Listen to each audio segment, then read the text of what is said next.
আমরণ অনশনে না গিয়ে আলোচনার মাধ্যমে সংকট নিরসনের জন্য শিক্ষার্থীদের প্রতি আহ্বান জানিয়েছেন খুলনা প্রকৌশল ও প্রযুক্তি বিশ্ববিদ্যালয় কুয়েটের ছাত্র কল্যাণ বিষয়ক পরিচালক অধ্যাপক ডক্টর আব্দুল্লাহ ইলিয়াস আক্তার।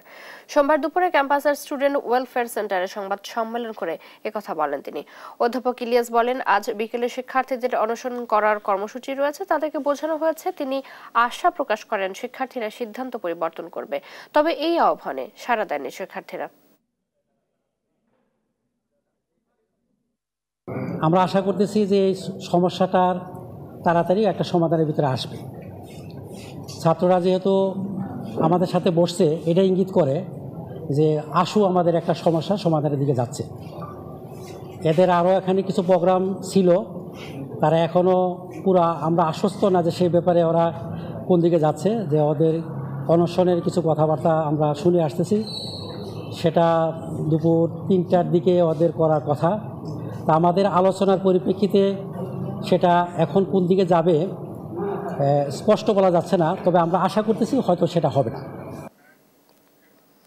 খুলনা প্রকৌশল বিশ্ববিদ্যালয়ে কুয়েট উপাচার্যের পদত্যাগ দাবিতে আমরণ অনশন করছেন শিক্ষার্থীরা। এই বিষয়ে জানাতে আমাদের সাথে যুক্ত হচ্ছেন সহকর্মী নূর ইসলাম রকি।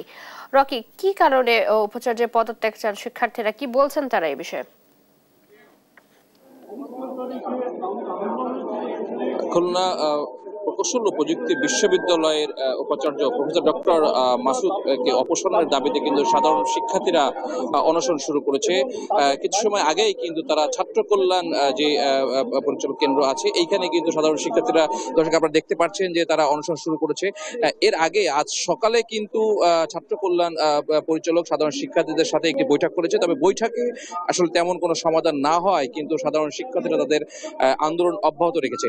একটু বলে রাখি যে গত 18ই ফেব্রুয়ারি কিন্তু কুয়েট ক্যাম্পাসে ছাত্র রাজনীতিকে কেন্দ্র করে সংঘর্ষের ঘটনা ঘটে এবং এই সংঘর্ষের ঘটনার পর কিন্তু কয়েক দফা বা বসাবসি হয়েছে ছাত্র কল্যাণ পরিচালকের সাথে, প্রশাসনের সাথে। তবে এক পর্যায়ে কিন্তু কুয়েট প্রশাসন খানজানারি থানায় একটি মামলা করেছে। পাশাপাশি কিন্তু কুয়েটের সাধারণ শিক্ষার্থীদের বিরুদ্ধেও কিন্তু পার্শ্ববর্তী জনৈকে একজন ভদ্রলোক মামলা করেছে। তো সব মিলিয়ে কিন্তু একটি অস্থির অবস্থা চলছে কুয়েটে। পরবর্তীতে কুয়েটের একটি সিন্ডিকেট সবাই কিন্তু এই সংঘর্ষের ঘটনায় কে কেন্দ্র করে 37 জন শিক্ষার্থীকে আসলে বহিষ্কার করা হয়েছিল। তো সব মিলে সাধারণ শিক্ষার্থীরা কিন্তু আসলে একটু দ্বিধাদ্বন্দ্বের ভিতরে ছিল যে আসলে কি তাদের ভবিষ্যতের লেখাপড়া কি হবে। তো তারা বিভিন্ন দাবিতে কিন্তু আসলে প্রায় 2 মাস ধরে আন্দোলন করে রাখছে। গত 13 তারিখ থেকে তারা পুনরায় আন্দোলন শুরু করেছে এবং তাদের প্রথমে যে 6 দফা আন্দোলন ছিল, এই 6 দফা আন্দোলনের পরবর্তীতে তারা কিন্তু এখন 1 দফা আন্দোলনে চলে এসেছে এবং তাদের মূল দাবি যে কুয়েটের যে উপাচার্য আছে, এই উপাচার্যের কিন্তু আসলে অপসারণ। এবং এই অপসারণের দাবিতেই কিন্তু সাধারণ শিক্ষার্থীরা কিন্তু আসলে ক্যাম্পাসে একটি উত্তপ্ত অবস্থা বিরাজ করছে।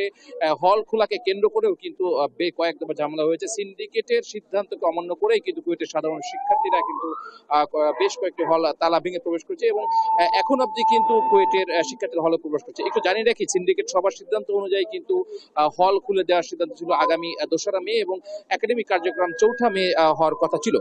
তবে এই সিদ্ধান্তগুলো কিন্তু তারা আসলে উপেক্ষা করেই সাধারণ শিক্ষার্থীরা কিন্তু অবস্থান করছে এবং তারা আজকে চূড়ান্ত যে তাদের সিদ্ধান্ত যে কুয়েটের উপাচার্যকে অপসারণ না হওয়া পর্যন্ত তারা কিন্তু অনশনে থাকবে এবং সেই সিদ্ধান্তকে কেন্দ্র করেই কিন্তু আজ ছাত্র কল্যাণ পরিচালক কেন্দ্রে তারা কিন্তু অনশন করছে। আমরা ছাত্র কল্যাণ পরিচালকের যে নতুন দায়িত্বরত যে অধ্যাপক, তার সাথে কথা বলেছি। তিনি আমাদেরকে যেটি জানিয়েছেন যে এই কুয়েটের ক্যাম্পাসের যে বর্তমান অবস্থা, এই অবস্থার এক সমাধান জন্য কিন্তু আজ সকালে তারা সাধারণ শিক্ষার্থীর সাথে কয়েক দফা বৈঠক করেছে।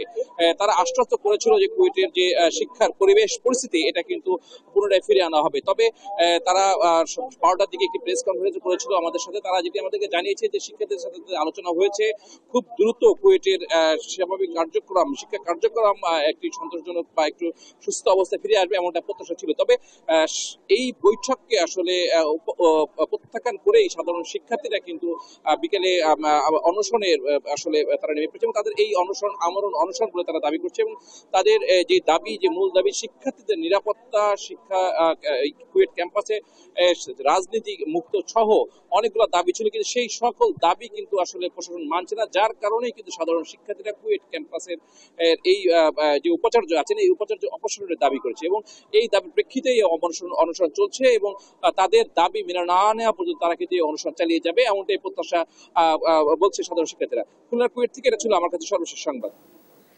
রকি, ধন্যবাদ আপনাকে।